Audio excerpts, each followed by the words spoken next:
आप देख रहे हैं माउंटेन वैली टुडे, सच से वास्ता। लोगों ने उन संस्थानों खोलने के बाद भी 590 संस्थान खोलने के बाद भी जनता ने आपको नकार दिया। मेरे विधायक दल की बैठक हुई, सभी 40 विधायक आए, 5 विधायकों की कमेटी बनी। हर्षवर्धन चौहान जी, संजय रतन जी, मोहनलाल ब्राक्टा जी, भवानी पठानिया जी और एक और विधायक थे। पांचों के विधायक सब ने स्टडी किया, रिपोर्ट्स मंगाएगी कितने प्राइमरी हेल्थ सेंटर में, तो 30 और 25-30 हेल्थ सेंटर में कोई पीएन भी नहीं है, बाकी में कुछ जगह पीएन तो रखे इन्होंने। अब ठाकुर जयराम जी को अपने विधानसभा क्षेत्र में संस्थान खोलने थे, अच्छी बात थी, लास्ट के दिनों में खोलने की क्या जरूरत थी। आप वहाँ डॉक्टर भी लगाते, नर्स भी लगाते, कंपाउंडर भी लगाते, कोई नहीं लगाया। और अब जो एसडीएम कार्यालय खोले उनकी नोटिफिकेशन हुई, एसडीएम तक नहीं बिठाया। अब इन लोगों से ये पूछा जाना चाहिए जो सत्ता में थे कि 590 संस्थान आपने खोले हैं, ये गुनाह किया है हिमाचल की जनता पर। इन्होंने हिमाचल की जनता पर 3000 करोड़ रुपए का बोझ डालने का कार्य किया है इन लोगों ने। हम जनता की अदालत में पूछेंगे कि जब कभी कोई संस्थान खोलना हो तो क्या उसमें कर्मचारी और अधिकारियों की जरूरत नहीं होते? क्या सीएससी खोलनी हो, पीएससी खोलनी हो, क्या उसमें डॉक्टर नहीं लगने चाहिए? उन्हीं सीएससी से, पुराने सीएससी से डॉक्टर उठाकर वहां लगा दिए गए और जो पुराने संस्थान चलते थे उनको भी कमजोर कर दिया गया। भारतीय जनता पार्टी को इस बात का जवाब देना चाहिए।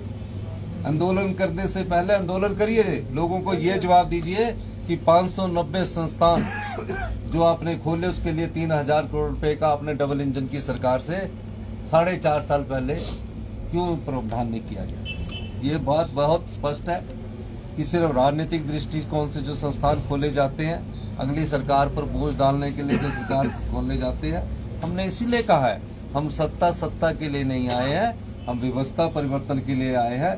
हम उन संस्थानों को भी खोलेंगे, लेकिन पहले उसमें कर्मचारियों का सिलेक्शन करेंगे, नियुक्ति करेंगे और उसके बाद आगे की बात करेंगे। मुख्यमंत्री कह रहे हैं कि असंवैधानिक है, गैर कानूनी है, हम कोर्ट का रास्ता अपनाएंगे। आपको बिल्कुल अपनाना चाहिए। हम तो चाहते जल्दी कोर्ट जाए ताकि कोर्ट में हम बता सके ये नोटिफिकेशन है, कौन सा कर्मचारी की नियुक्ति कब हुई, कब सिलेक्शन हुई। एक भी इंटरव्यू तो इनसे होते नहीं है।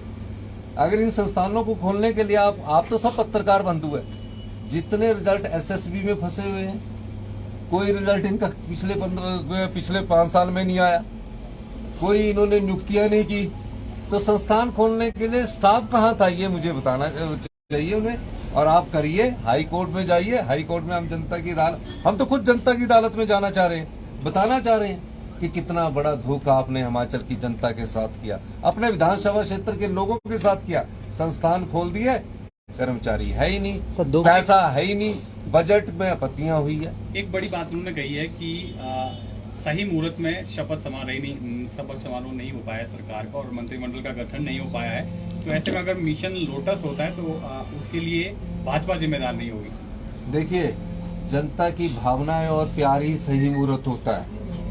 जब जनता ने चुनाव करके भेज दिया तो सबसे सही मुहूर्त क्या होता है? जो जनता की भावनाएं हैं, रिज पर जो जन सलाब उमड़ा, भगवान भी उसमें आशीर्वाद देता है, ये तो सही मुहूर्त है। और हमने तो पिछले 20 दिन से, मैं तो खुद 7 दिन से क्वारंटाइन में, सारे विधायक घूम रहे। हिमाचल में कोई ऑपरेशन लोटस न चलने पाएगा, न चल सकता है। हिमाचल में सिर्फ काम वाले और सेवा भाव वाला लोटस चलेगा कि हम सब लोग काम और सेवा भाव से काम करें। का एक बड़ा खुलासा हुआ है सर, इसमें दो बातें बोली कि जो मंत्रिमंडल के फैसले होते हैं वो मंत्रिमंडल ही निरस्त कर सकता है, और दूसरा अभी विधायकों ने शपथ नहीं ली है तो कमेटी जो बनी है वो किस तरह से 4.5 साल से 5 साल हमारे जयराम ठाकुर जी मुख्यमंत्री रहे हैं। मुख्यमंत्री जी ने अगर ऑर्डर किया वो मंत्रिमंडल की बैठक में आएंगे, ये उन्हें जानकारी मुझसे ज्यादा होगी। और आपको लोगों को भी मैं बता देना चाहता हूँ, अगर मुख्यमंत्री फैसला लेता है उसको जो मोहर मंत्रिमंडल में लगती है। विधायकों ने सिर्फ अनुमोदन किया, मेरे सामने लाया। सर, भाजपा ने कब तक हो जाएगा और मंत्रिमंडल विस्तार कब तक? मंत्रिमंडल विस्तार भी करेंगे और सेशन भी करेंगे। आपका सहयोग भी लेंगे। आपको क्रिसमस की बहुत सर भाजपा ने एक और बात की है सुबह मामला है, उसको लेकर उन्होंने कहा कि जब हमारे समय में पेपर लीक हुए थे तो हमने सीबीआई को दिया था, और क्या नई सरकार भी इस पूरी जांच के बाद सीबीआई को देगी? ये नहीं कि सरकार का पाया हुआ स्यापा है, ये मेरा नहीं है। ये स्यापा नहीं कि सरकार का पाया हुआ। कैसे? मैंने मुख्यमंत्री बनने के बाद कुछ पुलिस अधिकारियों को बुलाया और कहा जब भी पेपर हो उस समय ये पेपर लीक गिरोह एक्टिव होगा। मैं ये आपको जानकारी देना चाहता हूँ। 25 तारीख को जो जूनियर ऑफिस असिस्टेंट का पेपर था और वो ट्रैप में आ गए, और जो उनका टाउट था वो कह रहा है कि मैं भी इसी प्रकार नौकरी लगा हूं। मैंने नहीं कहा, उसने कहा। तो बीजेपी की जो जयराम ठाकुर की सरकार पिछले 4 साल 5 साल से थी, उसमें ये धंधा चल रहा था।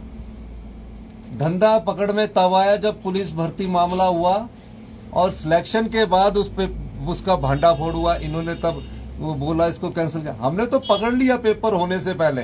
ये आपकी कारगुजारी है, ये आपकी करतूतें हैं जिनको हम साफ कर रहे हैं। हम सत्ता में इसीलिए आए हैं कि इन कारगुजारियों को, इन करतूतों को साफ करें। हम सत्ता नहीं व्यवस्था परिवर्तन के लिए एग्जाम की भी इंक्वायरी करेंगे। बहुत बहुत सीमेंट प्लांट को लेकर क्या सीमेंट प्लांट में क्या चल रहा है सर, जो ये बंद हुए? देखिए, मैंने एक चीज सीमेंट प्लांट और ट्रक ऑपरेटर्स यूनियन के बीच में मामला है। आज ही सेक्रेटरी इंडस्ट्रीज की पिछली कमेटी मिली, मैं उनसे फीडबैक लूंगा। लेकिन मैं एक बात कह देना चाहता हूँ कि हिमाचल में जो भी सीमेंट प्लांट है, हिमाचल के लोगों को, मेरी विभाग से बात हुई है, आने वाले समय में सीमेंट सस्ता मिलेगा। ये मामला उससे जुड़ा हुआ नहीं है। ये मामला ट्रक ऑपरेटर्स और कंपनी के बीच है। वो आपसी सहमति बना रहे हैं। सरकार उस पर लॉ, कानून व्यवस्था पर पूरा ध्यान रखे हुए है और आपसी सहमति बनेगी, आपको बता दी जाएगी। बहुत बहुत धन्यवाद। Thank you.